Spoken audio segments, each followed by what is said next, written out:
Šeit būs ilgi. Okay. Mums uz 1, 2, 3. Mēs nevaram vēlreiz, man liekas, man bija. Tā, vai. Mēs nākam no Rēzeknes novada, un mēs esam Sarunu festiņš Gen Z.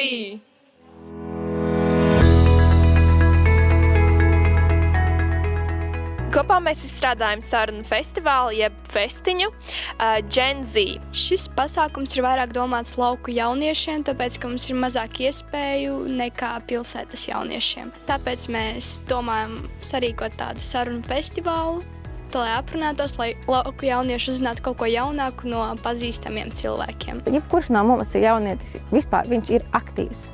Viņam tikai ir jāatrod pareizā pieeja, kas viņu ieinteresēs. Viņš nav aktīvs tāpēc, ka viņš nav atradis to, kas viņu aizrauj, kas viņu ievilkš tajā visā. Un es pie tā ļoti pieturējos, lai tas būtu maksimāli viņu darīts, maksimāli viņu lolots un kļūdas, ko pieļautas, lai tās būtu viņu, nevis manējās. Mūsu jauniešu centra vadītāja iemeta jauniešu centra grupā WhatsAppā, ka tur ir iespēja piedalīties projektā, ka tur vajag tik un tik cilvēkus.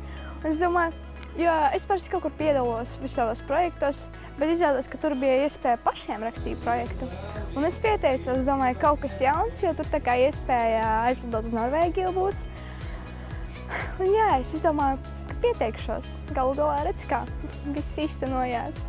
Man patīk tieši tas process, ka tu uzzini kaut ko jaunu, un galu galā tas viss īstenojas. Viss, ko tu tur biji izdomājis, ko tu biji saplānojis, galu galā īstenojas, un tas ir ļoti forši.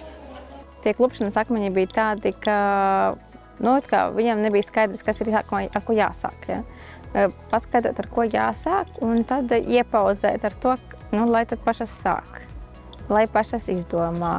Pieredzes trūkuma dēļ iespējams arī meitenes arī nesaprata varbūt līdz galam, kad, cik ilga laiku prasīs kaut kādas lietas, ko izdarīt.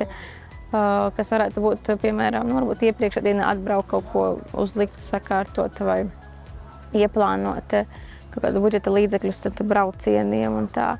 Bet kopumā viss bija labi. Man šis ir tāds liela apjoma projekts pirmoreiz. Es pirmoreiz tādā piedalos. Es ieguvu daudz jaunu zināšanu, draugus arī.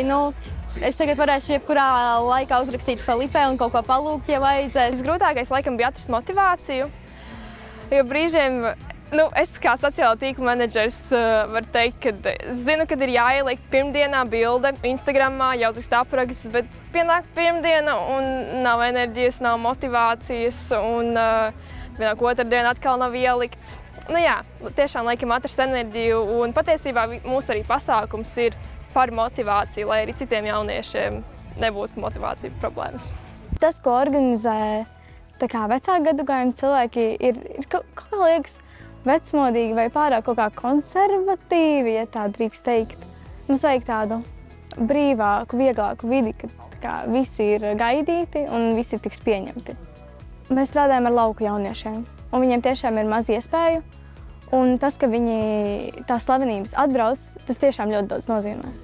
Es domāju, ka pieaugušiem arī ir ļoti visiem tā vienmēr ir, bet ļoti stereotipiski uzskati par jauniešiem, kādi tie ir, kad tikai sēžam telefonos un pat grāmatas nelasam, neejam ārā.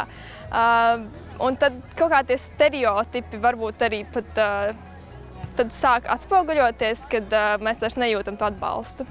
Varbūt daudziem jauniešiem neļauj vecāki kaut kur piedalīties, kam tas vajadzīgs, tev nekas nesanāks. Bet man ir ļoti saprotoši vecāki, ļoti mīlu viņus, un viņi vienmēr man palīdz un atbalsta. Lai izveidotu kvalitatīvu projektu, jābūt ļoti labai komandai, sadarbībai komandai, kurai nav komunikācijas problēma, jo tiešām visas lietas, kas mums gāja galvā, visas idejas, viss tika rakstīts mūsu WhatsApp grupčatā, arī negatīvās lietas, pašrakstēšu, bet mēs to visu kaut kā atrisinājām, jo mums ir ļoti tos attiecības savstarpēji. Mēs gandrīz visi mācāmies vienā skolā. Es domāju, ka aktīvs jaunietis ir cilvēks, kas uzdrīkstas izteikt savas domas un piedalīties visur un atbalstīt arī citus.